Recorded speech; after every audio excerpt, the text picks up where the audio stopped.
Welcome back to mister and Mrs Sadhukha. আবার একটা নতুন ভিডিওর সাথে তোমাদের কাছে চলে এলাম। আজকে হলো গিয়ে রবিবার, আর এখন ঘড়িতে প্রায় 8:30টার মতন বাজে। সকালে চায়ের পাট মিটিয়ে এখন চলে এসেছি টিফিনে। আর আজকে টিফিনে বানাবো কসুরি মেথি ফোড়ন দিয়ে একটু আলু টমেটোরের তরকারি, আর সঙ্গে লুচি।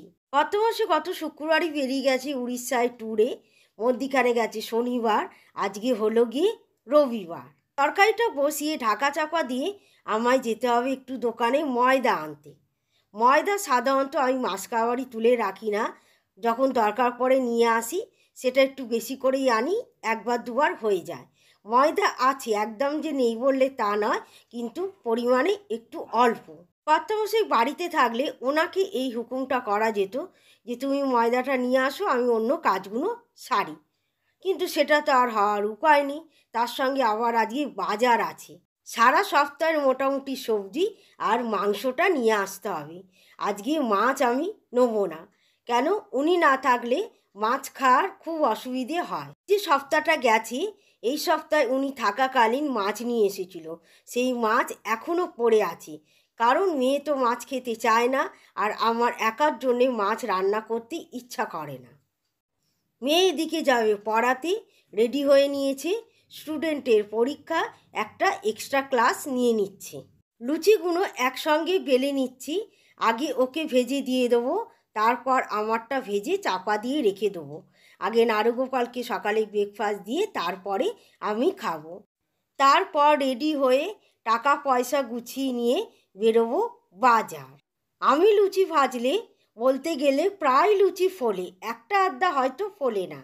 গরম গরম খেলে খুবই ভালো লাগে, ঠান্ডা হয়ে গেলে একটু চিবাতে হয়। আর এখন যখনই লুচি ভাজি তখনই কালো জিরে আর জোয়ান দিয়ে দিই, এতে কিন্তু খেতে খুব ভালো লাগে।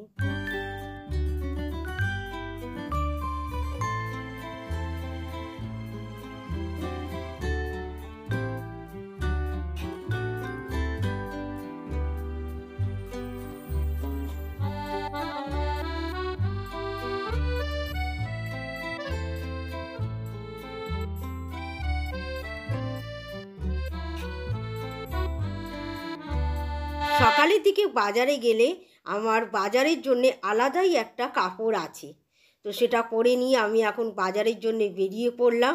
এদিকে বড্ড দেরি হয়ে গেছে, কি আর করব। সকাল 8টার সময় ঘুম থেকে উঠে সংসারের কাজ সামলে টিফিন করে দোকান করে বাজার করা স্বাভাবিক, দেরি তো হবেই। এর জন্যে অনেক ভোর ভোর উঠতে হয়। আর এই দেখো বাজার একদম ফাঁকা হয়ে গেছে। আর ঘড়িতে বাজে দেখো এখন 12:30। এই মাত্র আমি বাজার করে ফিরলাম। এদিকে সামলে নিয়ে বাজার বেরোতে বেরোতে 11টা বেজে গেছিল। আর যেহেতু বেলা হয়ে গেছে, বাজারটা ফাঁকা ছিল বলে ঝটপট করে চলে এলাম।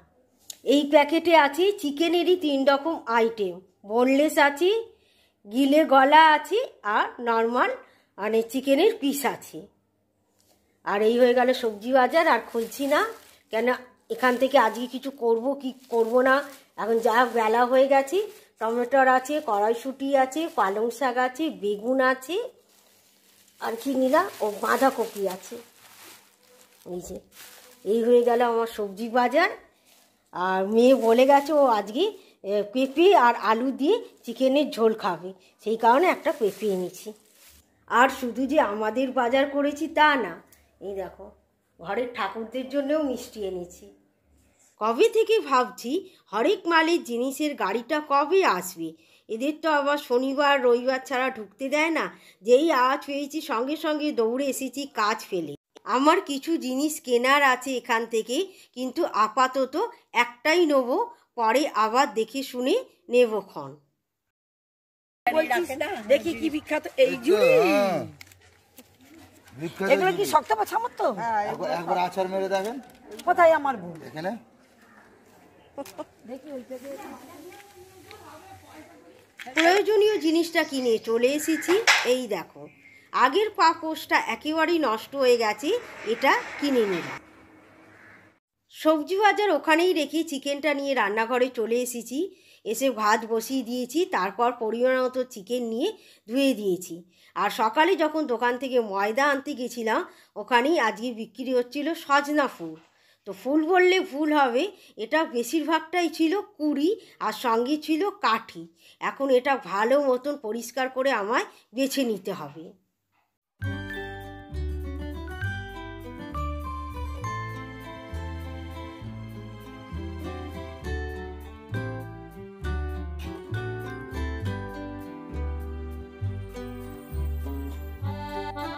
এই সজনা ফুল বাছতে যে কতটা সময় লেগেছিল কি আর বলবো।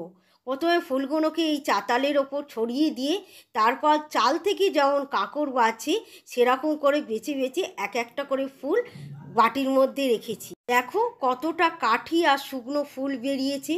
এবার কড়ায় তেল দিয়ে 5 ফোড়ন আর শুকনো লঙ্কা ফোড়ন দিয়ে প্রথমে বেগুনটা ভেজে নেব। তার জন্যে বেগুনে নুন হলুদ দিয়ে দিয়েছি, তারপর ফুলটা দিয়ে দেবো।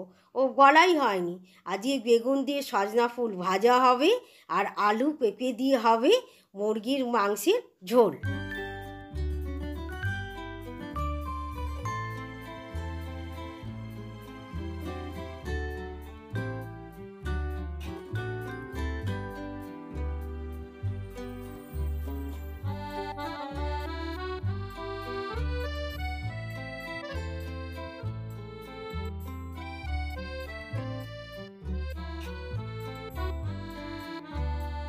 বেগুনটা ভেজে নিয়ে ফুলটা দিয়ে কিছুক্ষণের জন্যে চাপা দিয়ে দিলাম।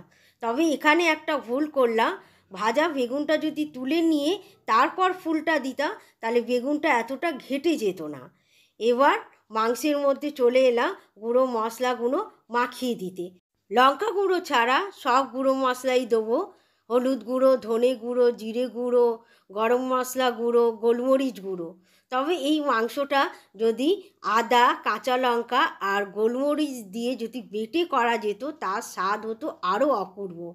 পেঁয়াজ রসুন ভাজাভাজি করে নিয়ে মাংসটা দিয়ে এবার আমি একটুখানি ভেজে নিলাম। তার আগে আলু আর পেঁপেটা লাল করে ভেজে নিয়েছিলাম। এখন আমাকে কটা জিনিস পেস্ট করতে হবে, তার জন্যে একটু জল দিয়ে আমি এখন চাপা দিয়ে দেবো। যেটা পেস্ট করব সেটা হলো টমেটোর, আদা, পেঁয়াজ, কাঁচা লঙ্কা। এর মধ্যে যদি একটু গোটা গোলমরিচ কিছু দিয়ে দিতাম তাহলে চিকেনের স্বাদ হতো অপূর্ব। কিন্তু কিচ্ছু করার নেই, আমার ঘরে গোটা গোলমরিচ বাড়ন্ত ছিল, সেই জন্য গুঁড়ো গোলমরিচ দিয়ে কাজটা চালিয়ে নিলাম। তেলটা আমার কম হয়ে গেছিলো, আর যেহেতু এতগুলো ভাজা ভেজেছি ওঠাতে গিয়ে একটুখানি তেল উঠে গেছিলো, ওই কারণে পুরো ভাজাটাই এখন দিয়ে এবার একসঙ্গে সব কিছু কষে নিচ্ছি।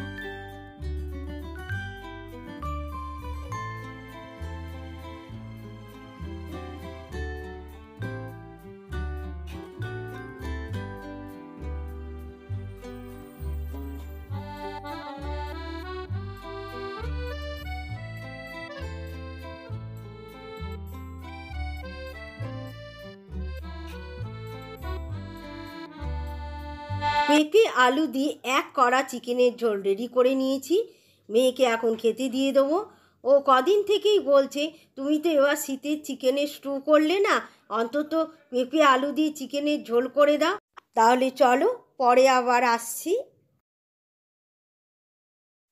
এখন কটা বাজে বলো তো? রাত 11:15। মেয়ে আমাকে বলে আলু পেঁপে দিয়ে চিকেনের এক কড়া ঝোল বানিয়ে শুধুমাত্র দুপুরে খেয়ে এখন বলে আমি আর খাবো না, আমাকে দই মিষ্টি দাও, ওটা খেয়েই আমি শুয়ে পড়ব। আজকে সকালবেলা ঠাকুরের জন্য কি মিষ্টি নেবো চিন্তা করতে করতে নিলাম দানাদার। আমার শাশুড়ি মায়ের এই দানাদার ছিল খুব প্রিয়, যে কোনো উপোসে উনি দানাদার খেতেন। সন্ধেবেলা শুধু চা আর বিস্কিট খাওয়া হয়েছিল, আমার কিন্তু খাওয়া হয়ে গেছে, ও আগেই বলে দিয়েছিল, সেই কারণে আমিও খেয়ে নিয়েছিলাম। খেয়ে ডাইনিং টেবিল পরিষ্কার করে এখন ওকে দিচ্ছি। নেওয়ার খা। আর এই যে দই খাবি না? আর দই না, এটা তোমার জন্য। তো তুই খেলি না, আর দইটাও খাবি না? দইটা তো হাফ আমি খেলাম, হাফ তুমি খাবে। তো তুই তো খেলি না, ভাত খেলি না, তরকারি খেলি না, তো সেটা কে খাবে? সব তুমি খাবে। বাহ বাহ বাহ, খুব ভালো কথা। এই পেঁপের ঝোল রান্না করো, পেঁপের ঝোল রান্না করো, পেঁপের ঝোল রান্না করো করে ঝোল রান্না করালি এক কড়া উবু চুবু, আর সেগুলো সব ফ্রিজে চলে গেল। তাহলে চলো আজকের মতন ভিডিওটা এখানেই শেষ করলাম। সবাইকে টাটা।